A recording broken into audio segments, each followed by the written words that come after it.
You probably know someone who is always doing something for others, selflessly giving up their time and energy to make the world a better place. All the while, they're not expecting anything in return. There are a lot of people like that here on Delmarva, so it's always nice when they are recognized for their efforts.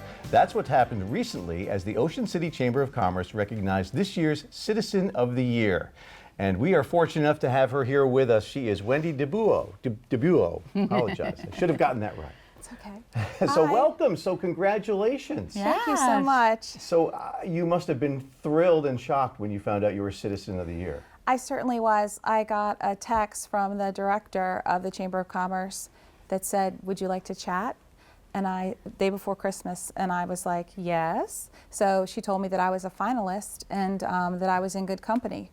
There was Nicholas, who runs Worcester County Gold, and then Bean, a retired nurse from AGH, who has done so much for the community, the American Cancer Society and Legion Post 166. So I was really humbled, and I felt like I was a winner already. Yeah. So your family has been a part of Ocean City for what, 6 generations? Yes, actually 8 at this point, because I have children and grandchildren. Oh my goodness. Yes, they came to Ocean City a little before the turn of the 20th century, and we went into the hotel and amusement business. That's incredible. Yes, yes.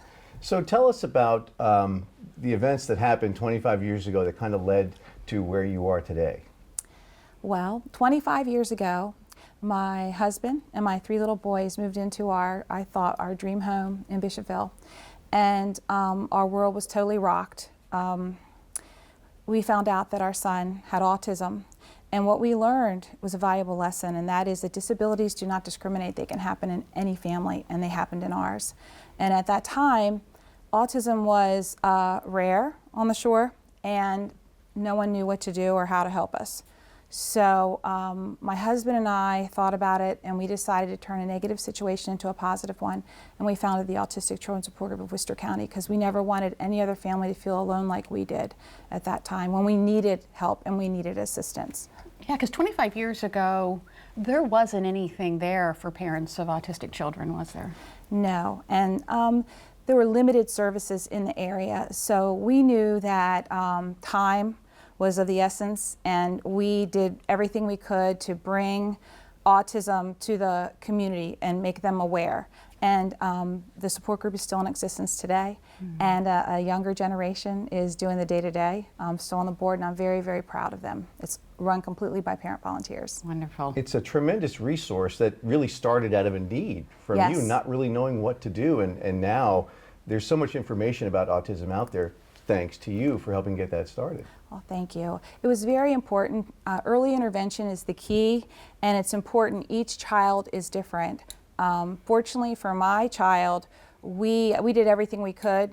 Easter Seals was huge for us, and also AI DuPont Hospital for Children really helped give us a lot of direction from Mark. And you took it a step further, working with the city. Tell us about that. Well, OCDC came to me and said that the town was going to be building a state-of-the-art park at 3rd Street. It happened to be where I used to play softball 50 years ago.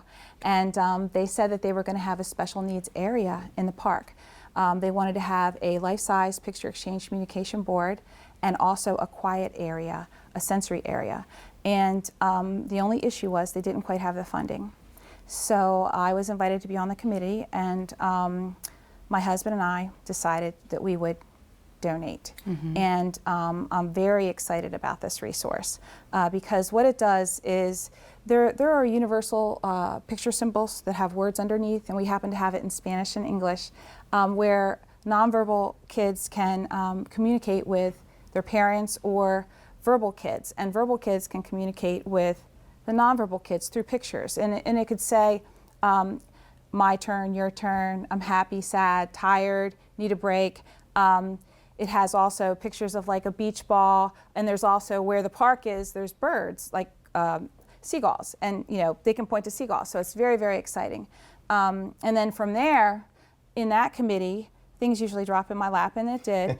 Northside Park wanted one, and they didn't have the funding. So we made that happen, and it's scheduled to be installed before summer of this year. So I'm very, very excited about that, because things like that, what they do is it's like a billboard, and it says you are welcome, and that people with disabilities and families with disabilities, you know, going on vacation can be very, very stressful.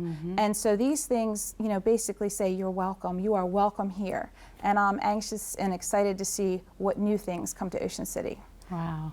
And then you did something with Trimpers Rides as well? Yes. I'm the sixth generation of the Trimper family, and I've been on the board for the last 5 years. And one important goal for me, again, is acceptance and inclusion. So we have a Trimper app, and under the app is accessibility. And if you click accessibility, there are social stories for every single ride that help the rider know what they're doing, when they're finished, what comes next. So if they have a sensory issue, maybe mom and dad are like, you know what, that one's really loud and it goes fast. Maybe that's not the ride for you. But if you like going up and down or side to side, right there's a description for each ride, so you know whether to enter that ride or steer clear. It's a very, very important resource. That's incredible. And you open up your doors for other events too. You're always doing charity events, and I think that's just wonderful. A great addition to the community. Well, my family's been in the bar business since 1964, initially with my parents and my brother at the Cork Bar, and we always do a lot for the firemen, and we also do something for Special Olympics there. Now my husband and I have Cross Street Tavern, and I try to do what I can. And I actually did one with you, Steve, the Big 5F for Special Olympics. And the thing is, it's a great way for the community to come together. It's awareness, but also, you know, we're raising money for different organizations and nonprofits that need it. And it's fun, so it doesn't feel like work to me. Oh, And that's why she's Citizen of the Year. Exactly. Wendy Di Buo, Ocean City Citizen of the Year. Well deserved. Thank you so much. Thank you. Well, I don't know about you, Steve, but I have great memories. I have great memories of slumber parties from when I was little. That probably was more of a girl thing, wasn't it? Yeah.